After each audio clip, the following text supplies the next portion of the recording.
Yes, mambo vipi mtazamaji wa PMTV, mambo vipi ewe mwana sports, karibu kwenye updates za kimichezo ambazo jopo zima la PMTV Tanzania tumeweza kukusanyia. Na kwenye updates za kimichezo leo hii tupo na usajili. Tunajua zimebaki siku chache sana kuelekea kufunguliwa kwa dirisha dogo la usajili ambapo linatarajiwa kufunguliwa tarehe mosi ya Januari mwaka 2026. Sasa kuelekea dirisha hilo dogo, vipo vilabu ambavyo tayari vimeshaanza kuonesha nia ya kutaka kuimarisha vikosi vyao kutokana na wao kufanya study ya vikosi vyao na kuona kuna sehemu ambayo wanaweza kufanya maboresho. Na moja kati ya vilabu hivyo bwana ni Wananchi, ni klabu ya Young Africans, wale watu ambao wanatamba ile mitaa ya Jangwani na Twiga. Sasa kwenye kuelekea dirisha dogo, klabu ya Young Africans imeonesha nia ya kutaka kupata huduma ya kiungo mshambuliaji wa kimataifa wa Uganda anayefahamika kwa jina la Alan Okello. Yote inakuja ni kutokana na klabu ya Young Africans kujaribu sasa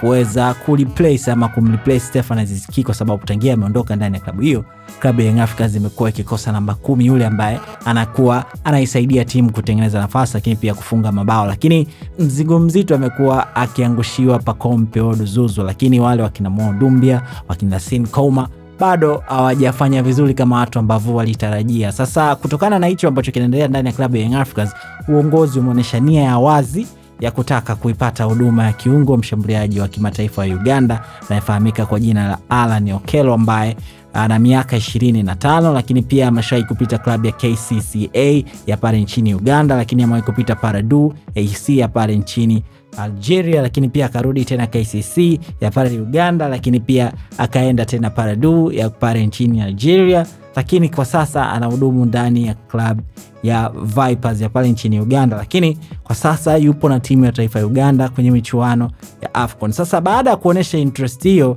kuna vitu ambavyo vimeanza kutokea kwenye mitandao ya kijamii, hivyo basi vikaanza kuwapa wananchi matumaini kwamba inawezekana kiungo huyo mshambuliaji akatua ndani ya klabu ya Young Africans. Na kitu ambacho amekifanya Alan Okello ni kumfollow ama kumfuata kwenye ukurasa wake mama rais wa klabu ya Young Africans, kiona mzungumzia Engineer Hersi Said.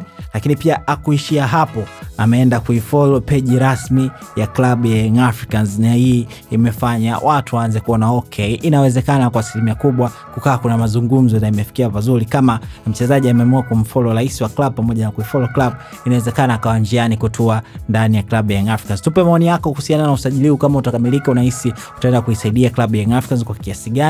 Lakini pia wakati unaacha comment yako, usisahau kwamba pmbet.co.tz ndio website ambayo washindi wote wanapatikana huko. Michuano ya AFCON hakikisha unaitumia vizuri kupata pesa pamoja na magari. Weka mkeka wako, kwa sababu ukishinda mkeka unaingia kwenye draw ya kushindania Toyota IST ambayo inatoka kila baada ya wiki 5. Website pmbet.co.tz. Mimi naitwa Raymond Elias.